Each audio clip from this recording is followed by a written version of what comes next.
Poin-poinnya 10 perkara yang merusak hati iman ibadah. Yang pertama adalah al-ghadabu, gampang marah, suka marah. Singkatnya, orang yang suka marah, gampang marah, akibatnya dia tidak akan memiliki hati yang lembut, ya, hatinya akan kasar, bawaannya emosian panas terus dan gampang kesinggung. Orang yang gampang marah, suka marah nggak bisa jadi orang yang sabar. Karena orang yang sabar adalah orang yang hatinya lembut, bijak, santun, tidak gampang emosian dan cenderungnya ketenangan jiwanya lebih. Kemudian efek akibat dari gampang marah, suka marah adalah apa? Nggak bisa jadi orang yang bertakwa. Karena orang bertakwa yaitu mampu mengendalikan emosi, hawa nafsu dan amarahnya, mudah memaafkan kesalahan orang lain. Itu diantaranya. Kemudian yang kedua adalah al-hasadu. Hasad, iri, dengki, dendam. Kata Nabi, maksudnya apa? Al-hasadu yakulul hasanat. Hasad, iri, dengki, benci, dendam itu apa? Memakan kebaikan-kebaikan sebagaimana api membakar kayu. Jadi kedengkian, hasad yang diturunkan iblis kepada kakak kita yang pertama Qabil, ya, kebaikan Habil itu hilang. Ya, yang ada kebencian, kok dia dinikahkan dengan yang lebih cantik. Ya.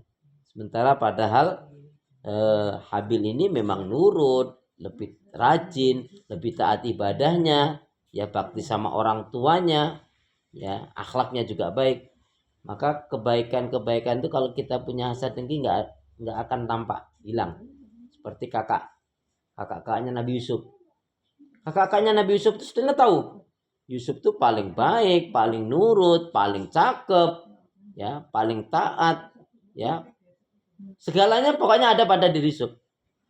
Tapi yang dilihat karena dengkinya, hasadnya, yang dilihat adalah Nabi Yakub itu pilih kasih. Ya. Itulah yang menjadikan kemudian hilang kebaikannya. Gitu juga kalau kita sudah nggak suka sama orang, benci sama orang, itu yang ada buruknya aja. Ya. Maka yang ngeri kalau kita punya masalah dengan seseorang, orang itu sudah tobat, kalau kita masih membenci, naudzubillah min dzalik, ya. Kemudian yang ketiga adalah al-kadibu, yaitu dusta. Kita baca hadis Nabi. Bismillahirrahmanirrahim.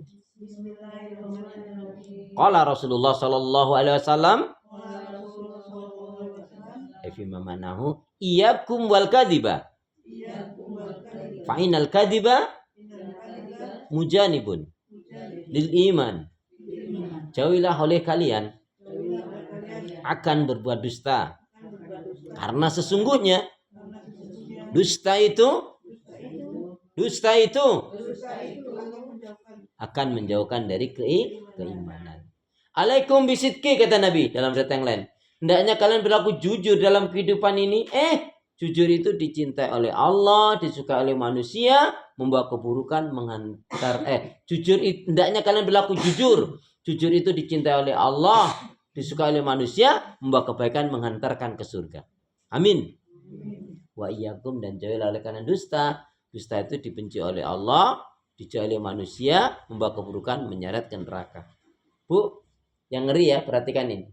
Orang yang suka berdusta, innahu la yastakimul abdu imanan aqalban saliman. Innahu la yastakimul abdu imanan aqalban saliman. Selamanya. Siapapun orang yang suka berdusta, dia tidak akan memiliki iman yang benar. Dia nggak akan bisa menjadi orang yang benar-benar beriman, dan dia tidak akan memiliki hati yang baik dan bersih.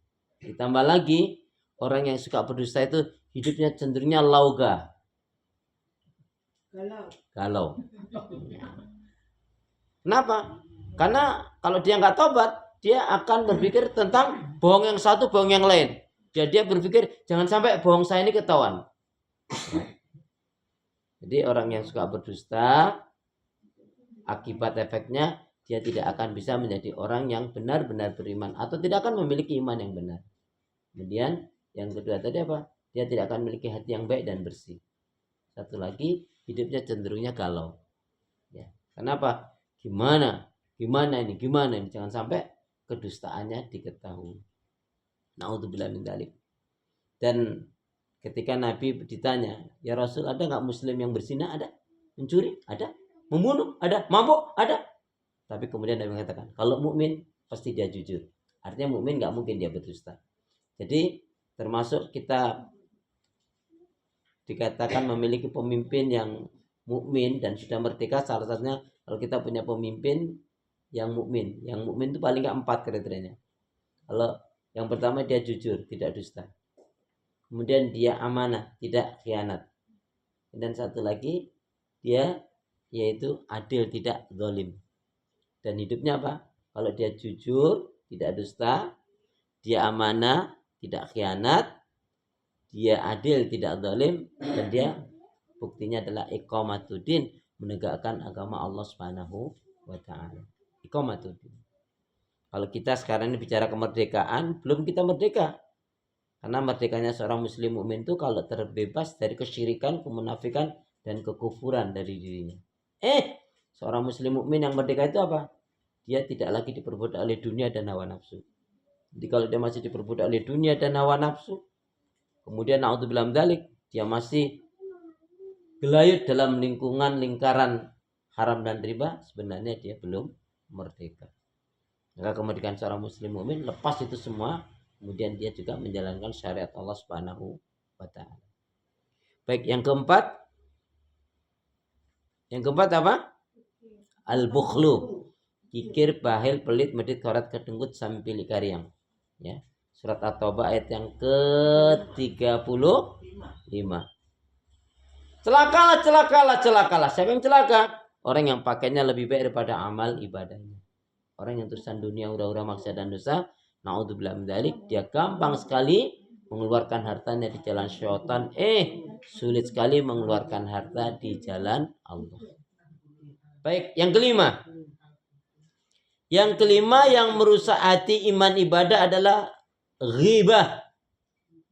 Ghibah ngerumpi ngegosip. Salam. Ya. Ghibah, ya ini datang juga. Ya.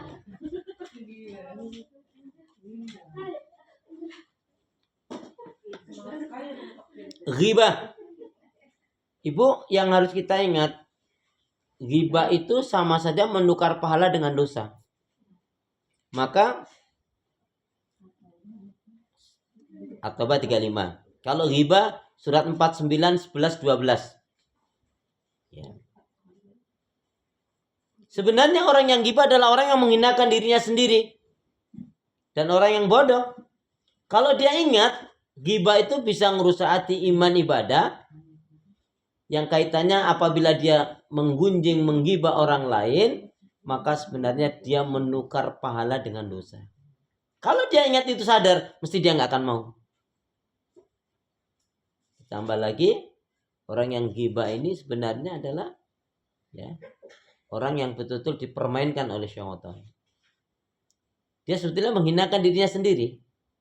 Maka termasuk orang yang dibenci oleh Allah apa? Orang yang menceritakan tentang keburukan aib orang, tetapi itu ada pada dirinya. Ibu itu orangnya judes banget, pelitnya ampun, sombongnya ampun. Dia sendiri pelitnya 17 setan. Ya, naudzubillah. Jadi termasuk orang yang dibenci oleh Allah, orang yang menceritakan keburukan orang, tetapi keburukan itu ada pada dirinya. Kalau kita sendiri aja cerita kebaikan orang itu, kemudian kita nggak ada kebaikan itu sendiri, ada masalah. Apalagi ini ceritakan keburukan orang, tetapi keburukan itu ada pada diri kita. Nah, di poin ini tidak perlu saya urai panjang, tapi intinya ghibah, ngerumpi, ngegosip itu ngerusak hati iman dan ibadah. Ucapan orang beriman itu, apalagi kalau kaitnya ghibah gini. Kalau ada yang datang, Ceng ini ada gosip ini. Dia langsung tanya, ini benar apa enggak ini? Ya namanya gosip ya nggak tahu lah. Kemudian, oh gitu ya. Kemudian tanya lagi, ini beritanya ini kira-kira membawa kebaikan untuk aku nggak ini? Ya nggak tahu juga sih. Kira-kira ada manfaatnya nggak? Bisa menjadikan hatiku, imanku jadi baik nggak? Enggak. Sudah kalau gitu nggak usah cerita. Jadi harus kita cut. Jangan terus. Nah, terus. Hati-hati, Bu. Ya, satu kebencian yang kadang-kadang kita nggak ngerti gara-gara orang. Ya, baik ya. Kemudian yang keenam. Yang keenam, apa yang merusak hati iman dan ibadah? Nah ini Bu. Musahabah, bersahabat, bergaul dengan orang yang buruk agama dan akhlaknya. Bersahabat, bergaul dengan orang yang buruk agama dan akhlaknya. Ngeri ini Bu. Mohon maaf ya. Jangankan orang yang awam, seorang yang berilmu pun, bahkan ulama sekalipun, dia bisa kandas, bisa rusak. Kalau pergaulan lingkungannya nggak sehat, nggak baik. Coba dilihat surat Al-Furqan, bermusahabah. Musahabah itu bersahabat, bergaul dengan orang yang buruk agama dan akhlaknya. Musahabah sendiri artinya bersahabat, bergaul ya. Surat Al-Furqan, surat yang ke-25 ayat 27 sampai 29. Itu ayat boleh diberi judul akibat salah bersahabat bergaul dengan orang yang salah. Monggo. Wa yauma ya'adud dzalimu ala yadai. Coba Qurannya sama nggak dengan Quran saya? Silakan bawa ke surat 25 ayat 27 sampai 29.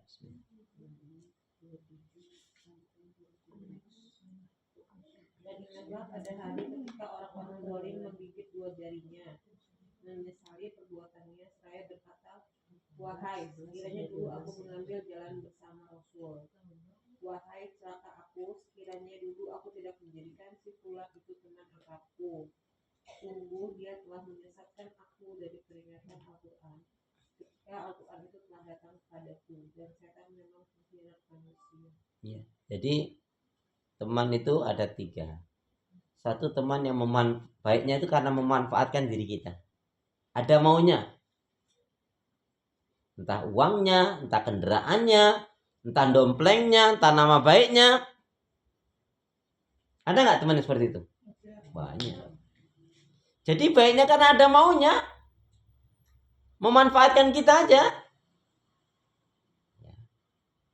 Apa tadi uangnya, entah kendaraannya, entah apa sajalah. Pokoknya dia baik itu karena ada manfaat yang bisa diambil dari diri kita.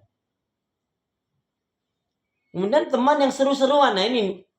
Dan nih, udah masuk ini. Agustus itu biasanya teman seru-seruan banyak ini. Teman seru-seruan ini juga bisa ngerusak hati kita. Bisa menyeret kita. Yang ketiga baru.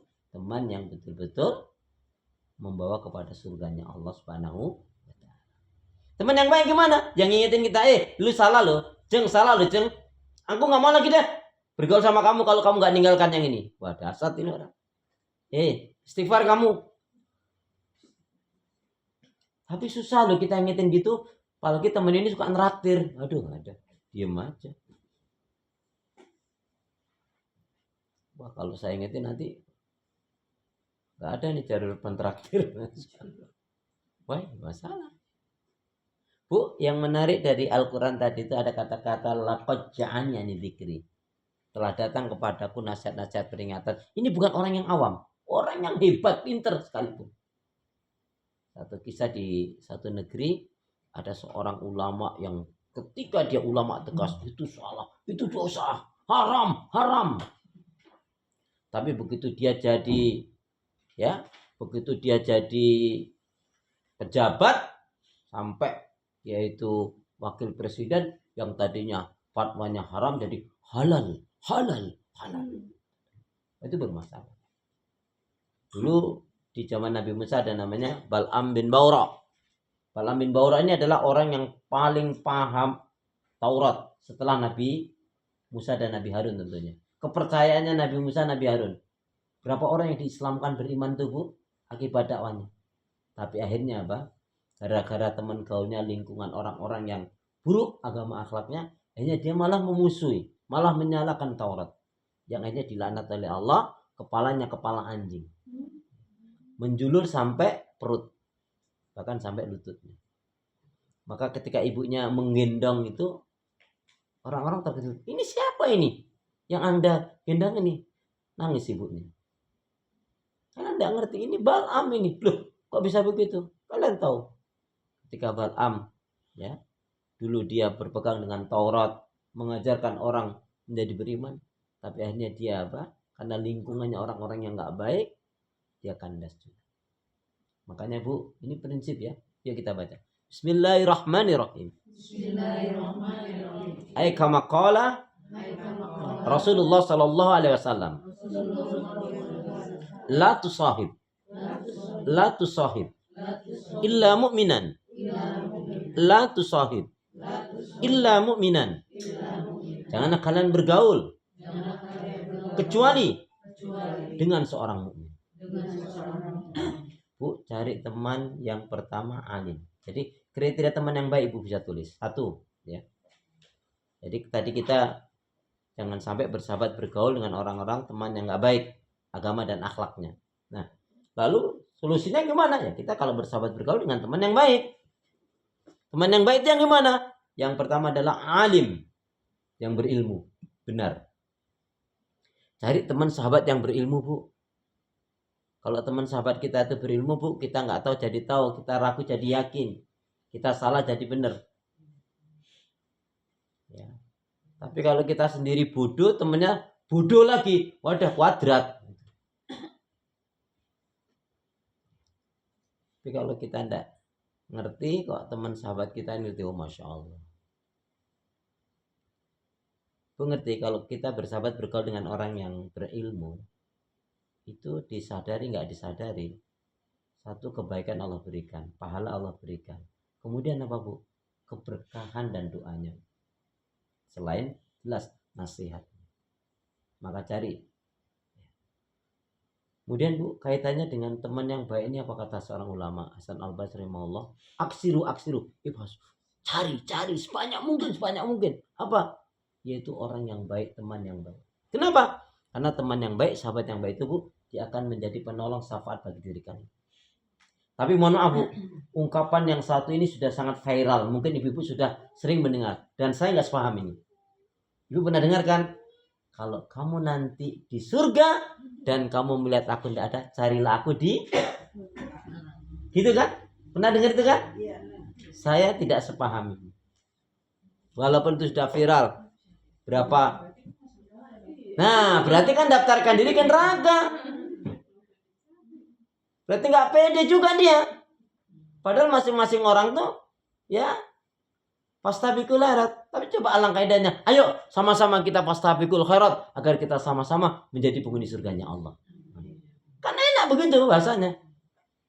Kalau kamu di surga, Jeng, kok kamu ngeliat aku ndak ada, cari aku ya di neraka. Ya berarti kamu daftarkan diri di neraka. Akhirnya menggantungkan orang lain juga. Tapi kalau kita itu cari teman sahabat yang baik, andaikan kita ada kekurangan, bisa menjadi penolong satu dengan yang lainnya. Ya. Kenapa? Ini cari teman yang alim, yang berilmu. Ibu ngerti nggak? Kalau orang yang berilmu, kalau saya secara pribadi sebagai ustadz guru, jangan kalau kamu nggak siap mendoakan murid-muridmu jamaahmu, nggak usah kamu jadi ustadz. Karena wajib mendoakan. Ya, soal hidayah itu Allah kasih, tetapi bagaimanapun wasilahnya seorang ustadz guru dia harus mendoakan murid-muridnya jamaahnya. Kalau saya pribadi berdosa kalau nggak siap mendoakan murid. Kapan doakan dia setiap hari? Kapan? Setiap habis sholat bila perlu. Tapi setiap hari dia selalu mendoakan. Amin gitu dong. Amin. Ya Allah, amin aja dia bapak itu. Yang kedua, cari teman sahabat yang abid. Tadi alim, yang berilmu. Yang kedua abid, ahlul ibadah. Abid, A-B-I-D, abidun, abid, abada ya'budu. Abid, ahlul ibadah, bukan ahli maksiat. Abid itu ahlul ibadah. Kalau alim orang yang berilmu. Pengertian ahlul ibadah itu Bu, Contohnya apa? Dia betul-betul masalah sholat itu Masya Allah. Ketika jalan-jalan Allahu Akbar, Allahu Akbar. Di azan antara jalan ngapa? Udah tahu 5-10 menit lagi azan. Bukannya menyiapkan diri ngambil air wudhu untuk persiapan sholat. Malah gosak-gosok, gorang-goreng, godak-godok, mopas mepes, nyetrika-nyetriki. Ya masih sholatmu berantakan. Ada loh bu, yang akunya muslimah dengar azan kaget ya ada kok. Allahu Akbar, Allahu Akbar. Ya Allah udah azan. Tapi memang zaman sekarang ini agak kebolak-balik ya bu ya. Tuntunan jadi tontonan, tontonan jadi tuntunan. Saudara kita yang mu'alaf dengar Allahu Akbar, Allahu Akbar. Mu'alaf dengar azan masuk Islam. Yang sudah lama Islam dengar azan malah kaget. Astagfirullahaladzim. Alhamdulillah yang ada di sini, alhamdulillah sholat zuhurnya nggak ada yang jam 1. Amin. Tapi jam 2 banyak, astagfirullahaladzim. Ada loh yang sholat subuh 5:30, alhamdulillah. Saya sholat subuh walaupun 5:30 daripada jam 6. Yang jam 6 alhamdulillah saya sholat subuh walaupun jam 6 daripada nggak sholat katanya. Astagfirullahaladzim. Yang ketiga, kriteria teman sahabat yang baik yang ketiga, asidku. Asidku, cari teman yang asidku atau as-shadiq. Teman yang jujur. Asidku atau as-shadiq. Bu, cari teman yang jujur, Bu. Aduh, kalau nggak jujur, Bu, aduh, nyesel nanti, Bu. Janji, janji. Capek, Bu. Salah satunya, Bu, teman jujur itu kalau dia janji dia tepati. Kalau ngutang, yang bayar tapi tepat waktu, bukan bayarnya janjinya 2 bulan, udah 2 tahun ditagih marah-marah. Nyebelin banget. Malah ceritanya kemana-mana, ngancem-ngancem lagi. Cari teman yang jujur, Bu. Karena kalau kita berteman dengan yang gak jujur, kita membiarkan dustanya, Bu. Kita kena dosanya loh, Bu. Diputus dengan gak jujurnya, alhamdulillah, Bu. Aduh, itu bestiku, besti apa? Menyeret ke neraka kok. Ibu bersyukur loh. Kalau ada teman yang gak jujur, kemudian dia membenci ibu. Alhamdulillah, memang Allah menyelamatkan dari keburukan. Tapi kalau ibu gak tegas-tegasan, kebawa juga. Halo? Assalamualaikum. Memang harus punya prinsip. Enggak, kalau kamu gak jujur gak mau. Saya masih bisa bergaul dengan kamu sekedar, tapi saya gak bisa lagi percaya sama kamu. Bu, hilangnya duit bisa dicari loh, Bu. Tapi kalau hilangnya kepercayaan, karena gak jujur tadi, rusaknya rumah tangga karena gak jujur, putus persahabatan persaudaraan karena gak jujur, hilangnya pekerjaan, putusnya rezeki karena gak jujur. Masalah orang gak jujur itu, Bu. Wajahnya sumpek, Bu, dilihat, Bu. Makanya, Bu, kita kalau hari ini diputus oleh teman-teman yang gak jujur itu, alhamdulillah, ya Allah. Aduh, gimana ya saya kehilangan apa? Allah menyelamatkan kok kamu malah gondelin. Untuk apa kalau kita ini gak dihargai? Ya. Yang keempat, cari teman yang as-sakha. As-sakha. Apa artinya as-sakha?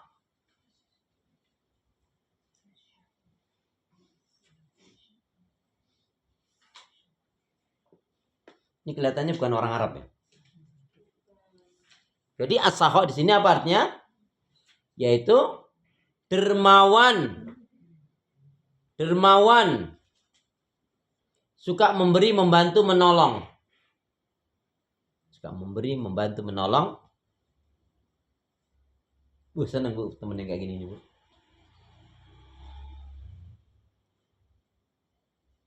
Saya itu ada Bu, satu jamaah Bu. Saya juga perlu belajar dengan jamaah ini. Jadi kalau goesan itu Bu, kita goesan sih nggak jauh ya. Tapi habis goesan itu kan kulineran tuh Bu itu istilahnya. Ya intinya seneng aja lah biar apa refreshing. Itu Bu.